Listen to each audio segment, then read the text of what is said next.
Welcome to the new Chemist. We're glad you're listening. Feel free to download this podcast on Google Podcasts, Apple Podcasts, and Spotify. Here on the new Chemist, we discuss chemistry, which simply put is the science of change, as well as careers, community research, and COVID-19. We're happy you're tuning in. My guest today is DJ Lewis, a colleague of mine from Georgia Tech. Thanks for joining me today. It is good to hear from you. Just briefly, I'll inform my audience about you. DJ Lewis is an accomplished technology person. He currently serves as a cloud corporate customer engineer at Google, serving in data analytics, helping enterprise customers solve business-critical problems with solutions enabled by Google Cloud. He also serves as a calculus and physics tutor, a chief program officer at Humble Hustler Foundation. He also has served at IBM in several capacities, starting his undergraduate training at Georgia Institute of Technology, studying nuclear and radiological engineering. He also served in several capacities in extracurricular areas in the American Nuclear Society, Naval ROTC, Alpha Phi Alpha, Georgia Tech Ambassadors, OMED Edge Mentoring Program, GT NESB, and GTAASU. Currently, he is studying at Quantic School of Business and Technology, undertaking a MBA program, and he also assists in his community, volunteering in several capacities.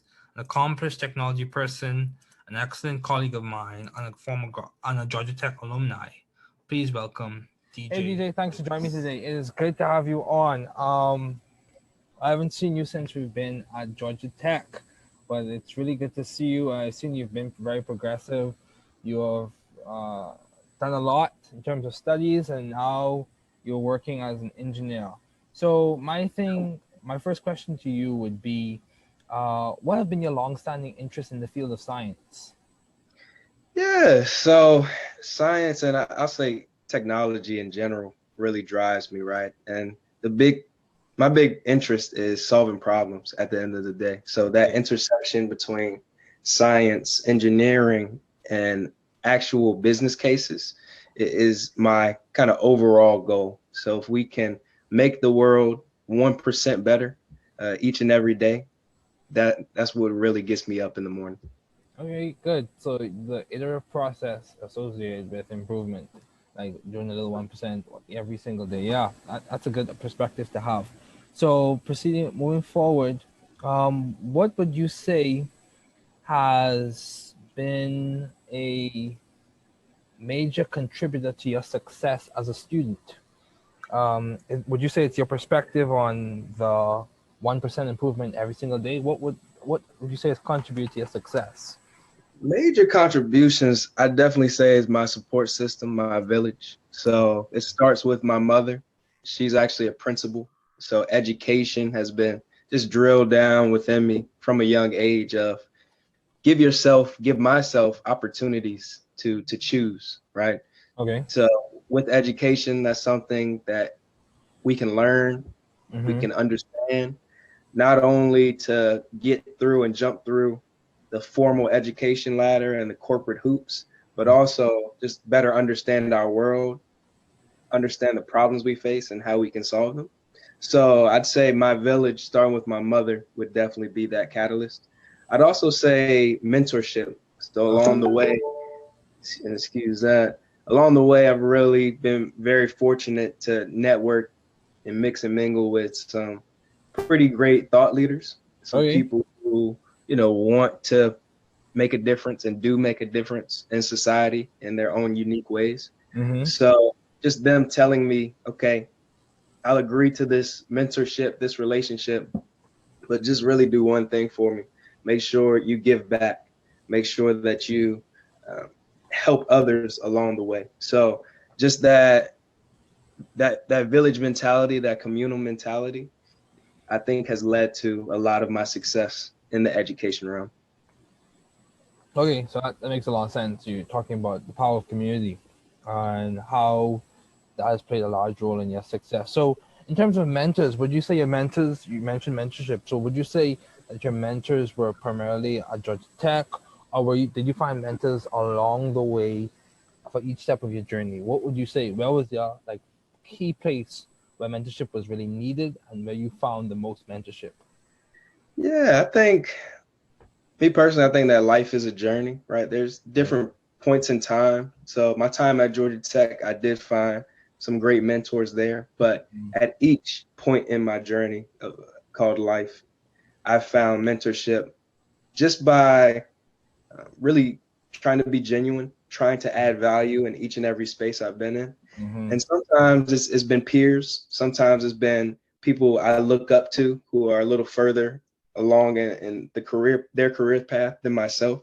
And other times it's mentees, right? So I think that for me, this open-minded perspective of any and everybody in my life can add value.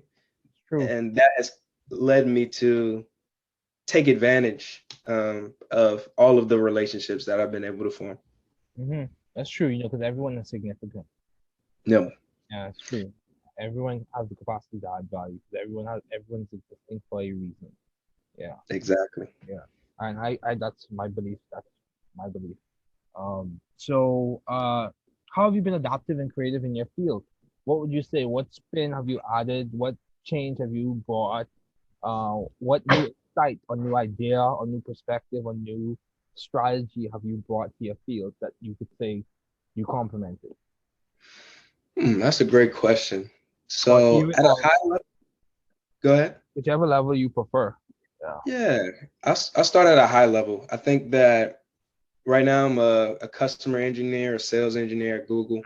So I come from a non-traditional background in the sense that I studied nuclear engineering at Georgia Tech, where that wasn't front of mind to be in the place that I'm at now.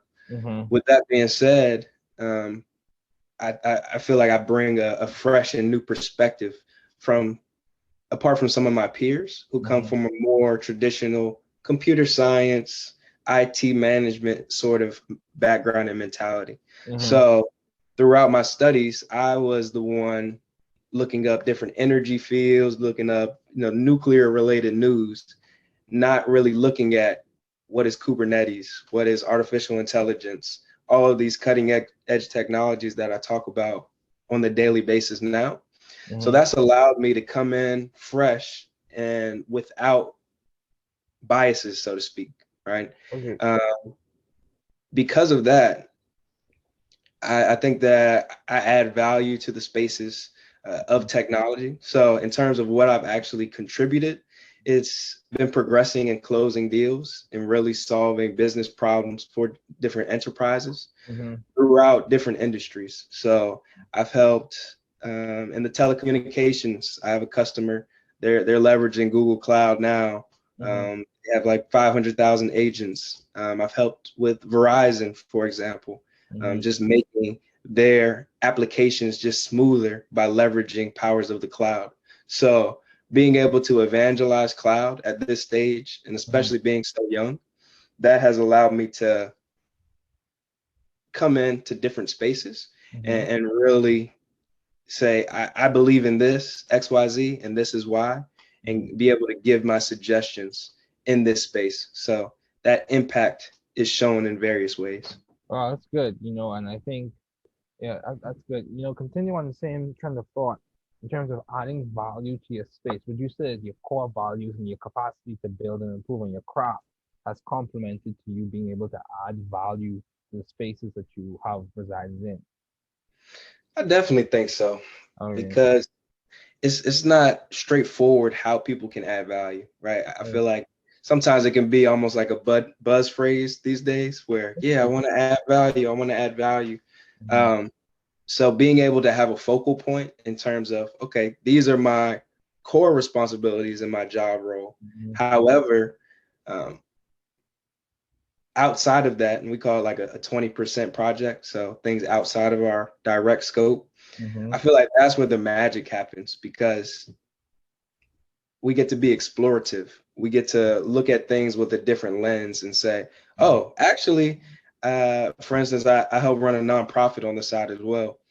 And I built out a curriculum teaching young Black boys how to build their own businesses from scratch. I don't have any direct or formal training in that space.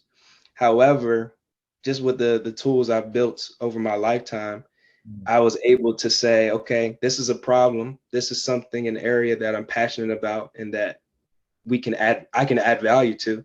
Why not just put something together, right? I don't need to have a degree in curriculum development in order to build and teach a curriculum.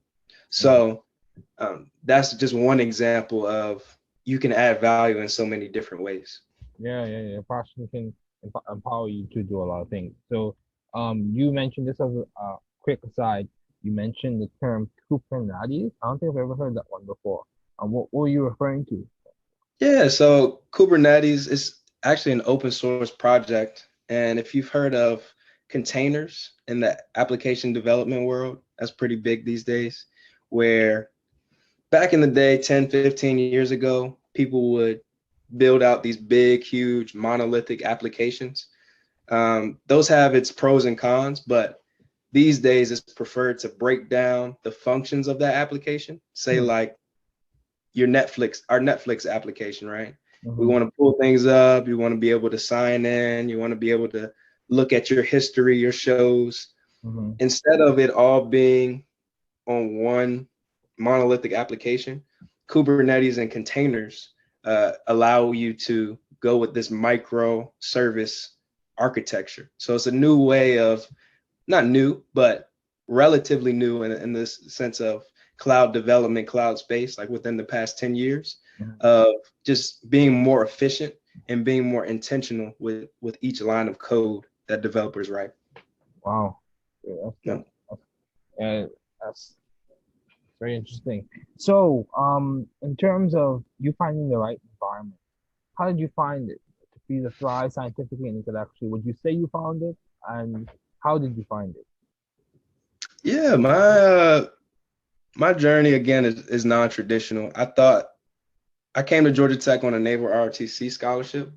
So I thought I would be on a submarine right now, an officer running a sub. However, I just kept an open mind, and towards my tail end in that program, 4.5 years, I looked myself in the mirror and said, this isn't the lifestyle I want, right? I don't want to be in the middle of the ocean, just going around protecting our waters, right? A very core function. I love the military, and I also didn't want to be in the middle of nowhere working a nuclear power plant, right? So those were kind of the options I saw because of my major. But looking outside of that lens and talking with some of my peers, talking with some of my fraternity brothers, I thought about my skill set and the lifestyle I wanted to lead. One of my older brothers, he's actually still at IBM. He mentioned, have you ever talked to or thought about technical sales? I didn't even know what it was at the time. So from there, I took a calculated risk. He told me, I think you'd be great at it. You like technology, you learn quickly, you can talk to people, you love to talk to people, just try it out. From there, I started learning about cloud. So now I'm supposed to be considered sort of a cloud specialist / expert, but 3 years ago, I had no idea what the cloud was other than maybe storage space, right? Cloud technology, other than maybe storage space on our iPhones, right? The place where my pictures are stored. But now I know there's so much more. So I think the big gist there is just keeping an open mind and being authentic with myself, looking in the mirror and saying, just because I did XYZ in the past, that doesn't guarantee my future, right? I get to choose, we get to choose every step of the way of what our journey and our story will look like.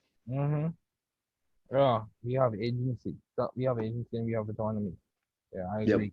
Yeah. So, in terms of keeping a balanced life, given your responsibilities and accomplishments, DJ, and given the pandemic, how would you say you're keeping a balanced life?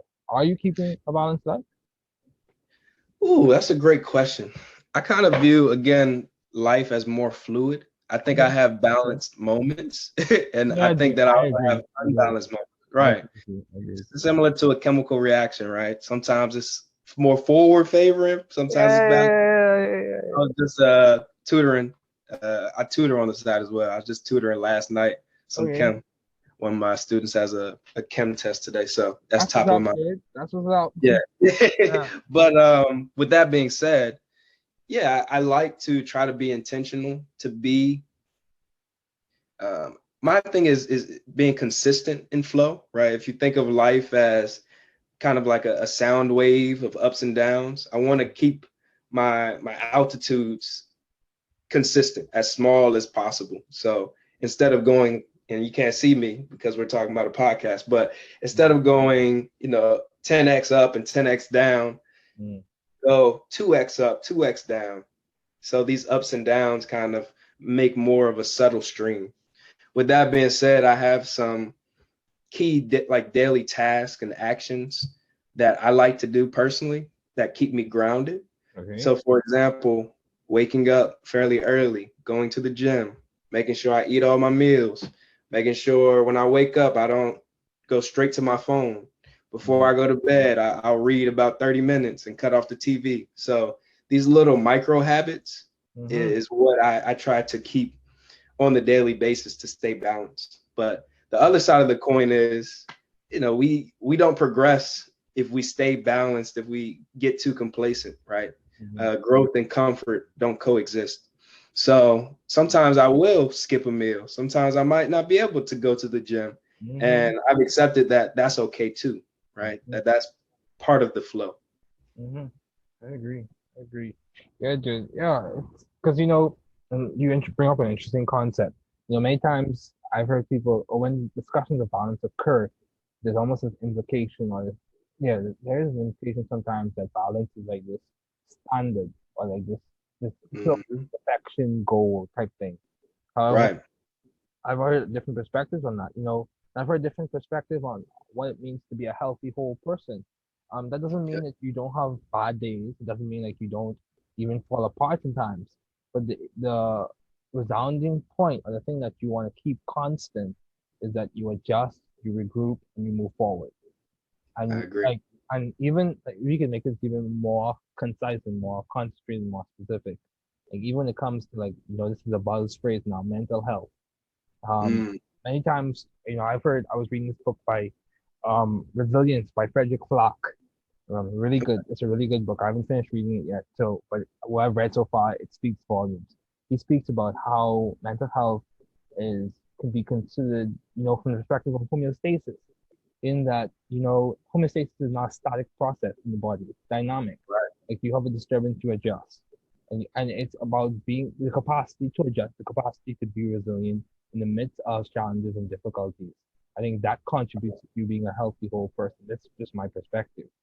I think that contributes to you being a healthy whole person, not the absence of difficulty or being what people would say, quote unquote, stable all the time.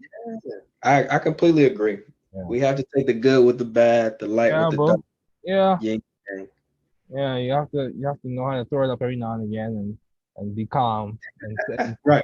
Be calm and copious and very quiescent. But how do you maintain vision and teamwork in your environment, DJ?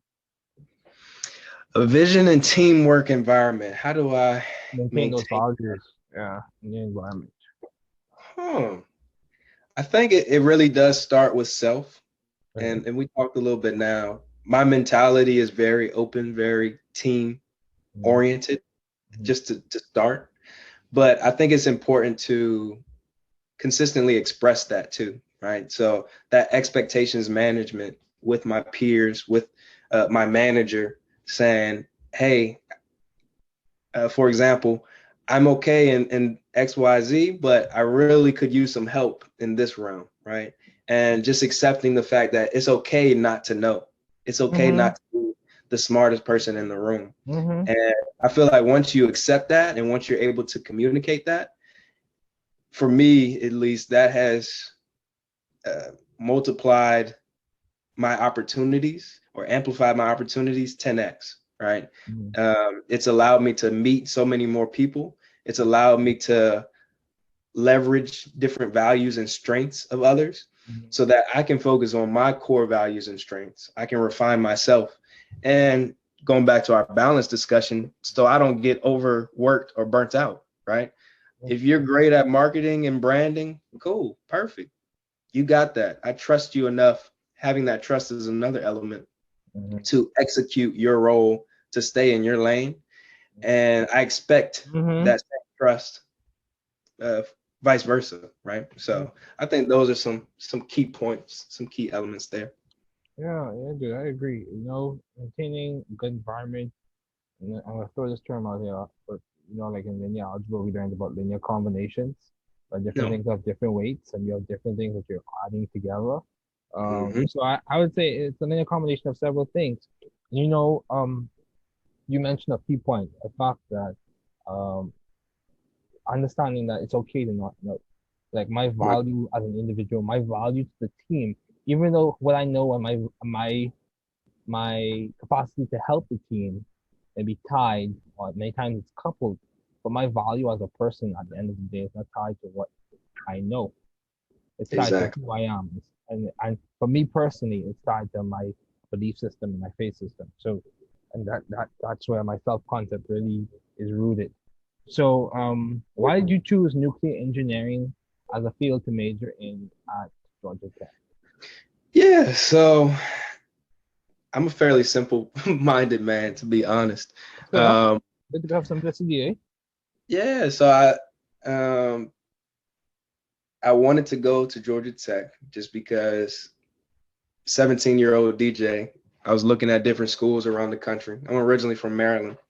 I saw Georgia Tech, very high ranking in terms of engineering, great location in Atlanta, Georgia, as opposed to Well, exactly as opposed to like the MITs and just too cold for me. Stanford, too far for me.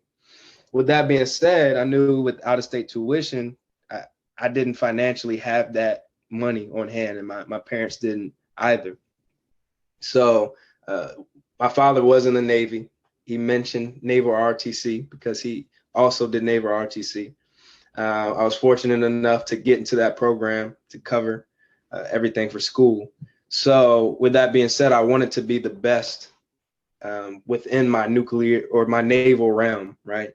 At that point, I was gun ho, like, okay, you're going to become an admiral. How do you do this? The smartest people in the Navy, quote unquote, are the nuclear, the sub people, because there's so few slots, right?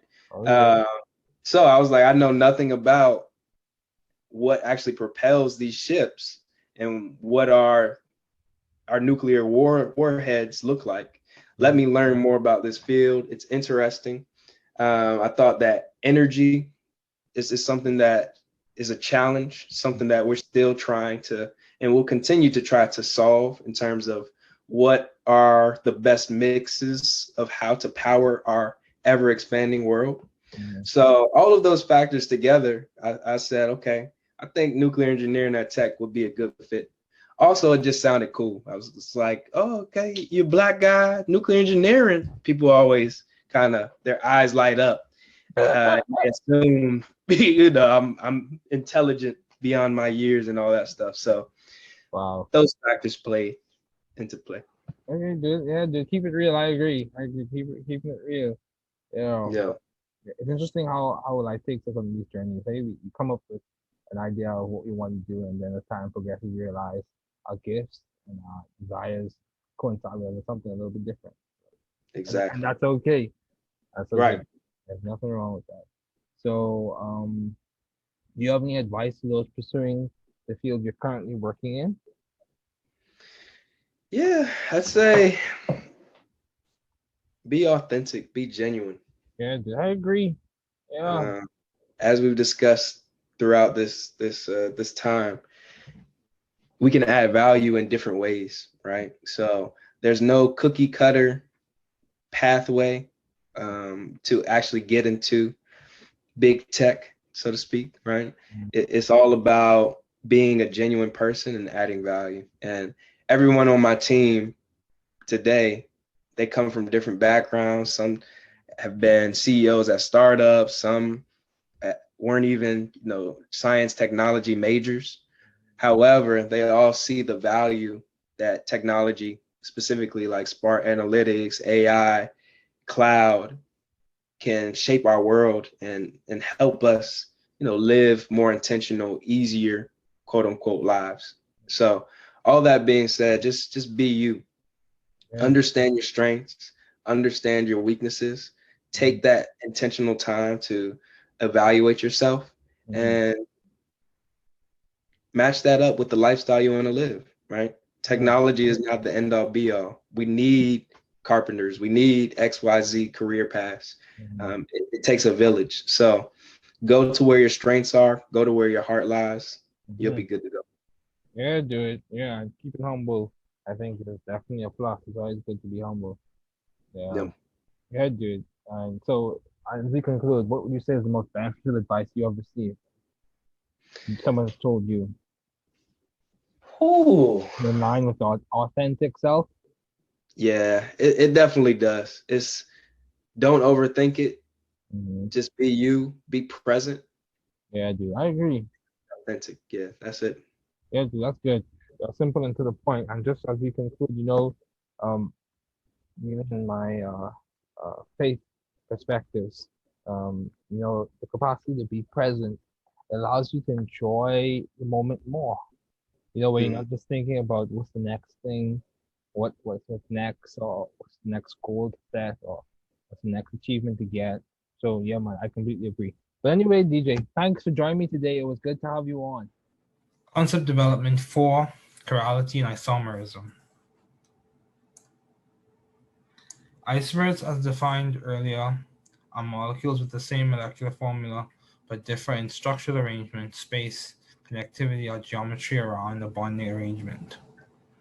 All of those differences aforementioned define a subclass of isomers, be it structural isomers, arrangement in space, stereoisomers, or connectivity, constitutional isomers.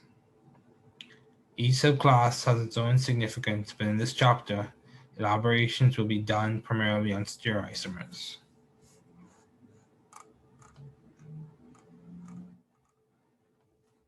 Stereoisomers.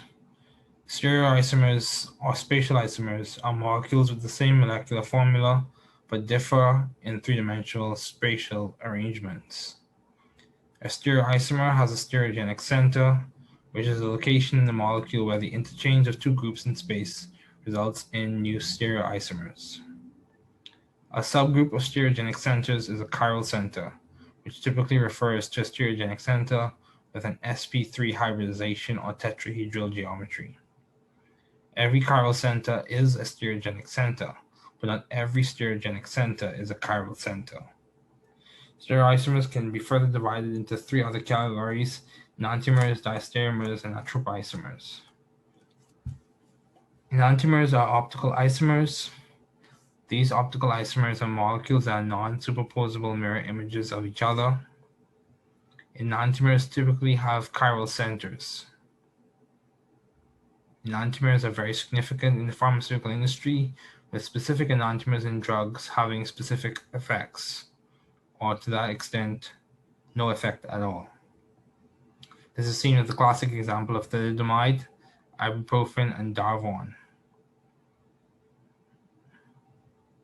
where stereospecificity contributes a large role in determining therapeutic potential and therapeutic effects.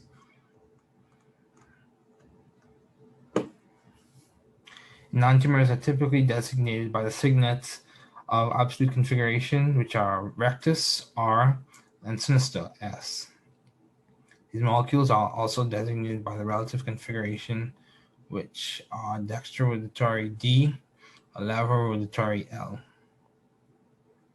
The terms dextrorotatory and levorotatory refer to the optical rotation, or how the molecules rotate light, which is left rotation, levorotatory, or right rotation, dextrorotatory. Also, the extent to which light is rotated is normally signified using specific rotation, alpha. There are other applications with optical dispersion, polarimetry, circular dichroism, and other polarity phenomenons. Assigning configuration in general, in terms of relative configuration, dextrorotatory or levorotatory must be assigned experimentally, typically by the proper application of an optical device such as a polarimeter to observe and measure how the molecule rotates light and to what extent or degree it rotates it.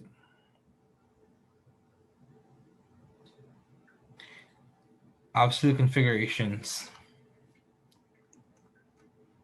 Absolute configurations can be assigned using a priority numerical labeling system called the Kahn-Ingold pre-log priority rules. These rules give priority based on atomic mass. Larger atoms have the highest priority, 1, and the smallest or least weighing atoms have the least priority, typically hydrogen in many molecules. For example, 1-bromo, 1-chloropropane, the priority is denoted as seen below, show as seen below or seen in many texts. Diastereomers. This is a subclass of optical isomers, also known as geometric isomers. Diastereomers are isomers with the same molecular formula, but different arrangement in space that results in non-identical mirror images. These typically can be identified by first assignment of the absolute configuration of the stereogenic center, then comparison of the mirror images to determine whether they are identical or not. Keep in mind, enantiomers are non-superposable mirror images, whereas diastereomers are non-identical mirror images.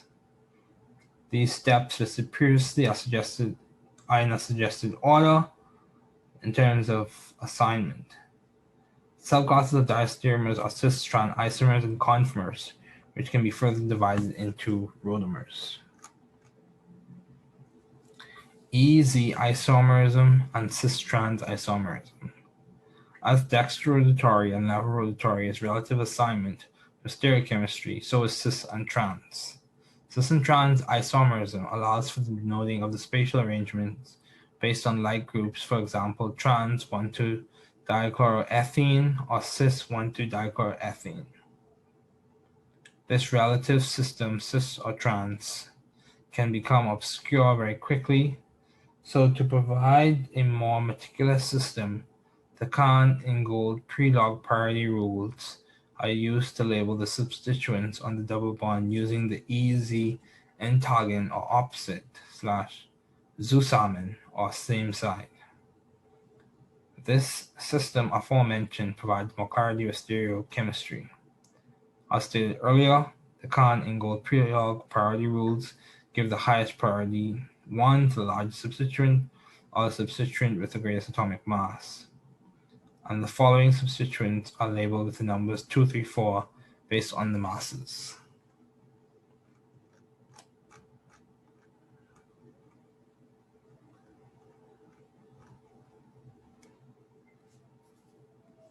Conformers and rotamers.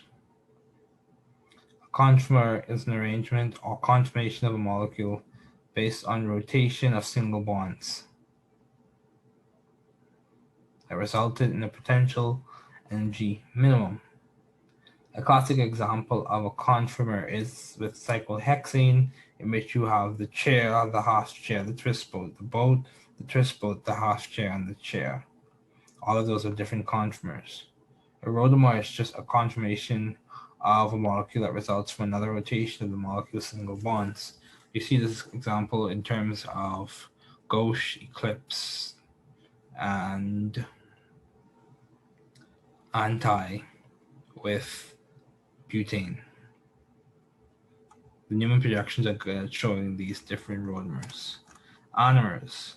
An isomer formed due to a geometric variation found at certain atoms in specific molecules. Anomers are typically seen and described in carbohydrates where the designation of alpha or beta is used.